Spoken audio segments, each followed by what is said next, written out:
क्या आपने कभी सपने में खुद को सोते हुए देखा है? नहीं। क्या आपको पता है कि हम किसी की नाक देखकर बता सकते हैं कि वो झूठ बोल रहा है या सच? और सपने से जुड़ी एक और बात, क्या आपने कभी इस आदमी को अपने सपने में देखा है?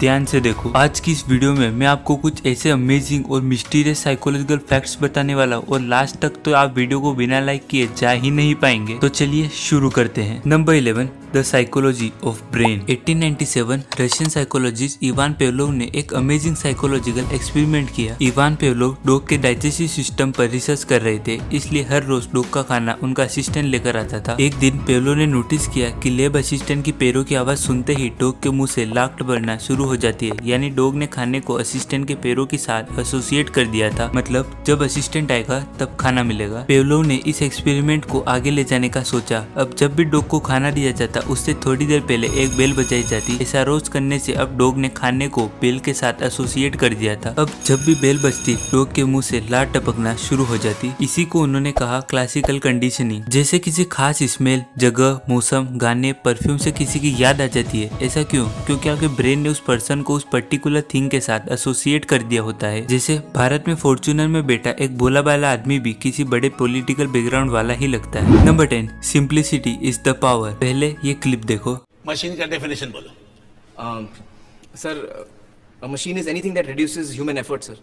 हर वो चीज जो इंसान का काम आसान करे या वक्त बचाए वो मशीन है सर। पेन की निब से लेके पैंट की जिप तक सब मशीन है सर। एक सेकंड में अप, एक सेकंड में down, up down up down up. Definition क्या है सर? वही तो बता रहा हूँ sir. Sir, machines are any combination of bodies so connected that their relative motions are constrained, and by which means force and motion may be transmitted and modified as a screw in its nut, or lever arranged to turn about a fulcrum, or pulley about its pivot, etc. Especially a construction more or less complex, consisting of a combination of moving parts or simple mechanical elements as wheels, levers, cams, etc. क्या बात है? Sir मैंने भी तो वही बताया sir, आसान भाषा में। आसान भाषा में बाहर जाइए। अरे तुम वापस क्यों आए हो? सर कुछ भूल गया हूँ सर। क्या? Instruments that record, analyze, summarize, organize, debate, and explain information that are illustrative, non-illustrative, hardbound, paperback, jacketed, non-jacketed, with forward reproduction, table of contents, index that are intended for the enlightenment, understanding, enrichment, enhancement, education, human brain to sensory motor vision, sometimes touch.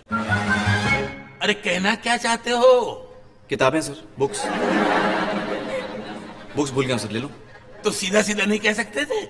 थोड़ी देर पहले कोशिश की थी sir, लेकिन आपको सीधा सीधा पसंद नहीं आया। आजकल लोग सिंपल की बजाय कॉम्प्लेक्स वर्ड्स बोलते हैं। फेम के लिए कठिन वर्ड्स का यूज करते हैं, जिससे उस इम्पोर्टेंट बात की इम्पोर्टेंस लोगों तक नहीं पहुंच पाती। कई रिसर्च के अकॉर्डिंग ना हमारे ब्रेन को कॉम्प्लेक्स चीजें पसंद नहीं आती। अक्सर आपने नोटिस किया होगा कि कुछ टीचर सिंपल वर्ड्स का यूज करके कॉम्प्लेक्स टॉपिक को भी आसानी से समझा देते हैं और कुछ टीचर सिंपल टॉपिक्स को भी कॉम्प्लेक्स कर देते हैं। इसलिए जितना आप सिंपल वर्ड्स का यूज करोगे उतना ही आप लोगों को बेहतर इन्फ्लुएंस कर पाओगे, because attention is the new currency. Number 9, दोस्तों आपके सामने भी ये प्रॉब्लम जरूर आई होगी कि जब भी आप किसी मीटिंग या दोस्तों की कन्वर्सेशन में बोलना चाहते हो लेकिन आपको मौका ही नहीं मिलता क्योंकि दूसरे लोग अपनी बात खत्म ही नहीं करते। तो ऐसा होने पर आप एक साइकोलॉजिकल ट्रिक का यूज कर सकते हैं। वो ये कि जब भी लोग बोल रहे हैं तब आप अपनी कोई भी चीज जानबूझकर जमीन पर गिरा दीजिए, जिससे लोग डिस्ट्रैक्ट हो जाएंगे और आप वो चीज उठाने के बहाने अपनी बात शुरू करें। और गजब की बात तो ये है कि उन लोगों को ये पता भी नहीं चलेगा कि आप उन्हें जानबूझकर डिस्ट्रैक्ट कर रहे हैं और वो आपकी बात बिल्कुल ध्यान से सुनेंगे।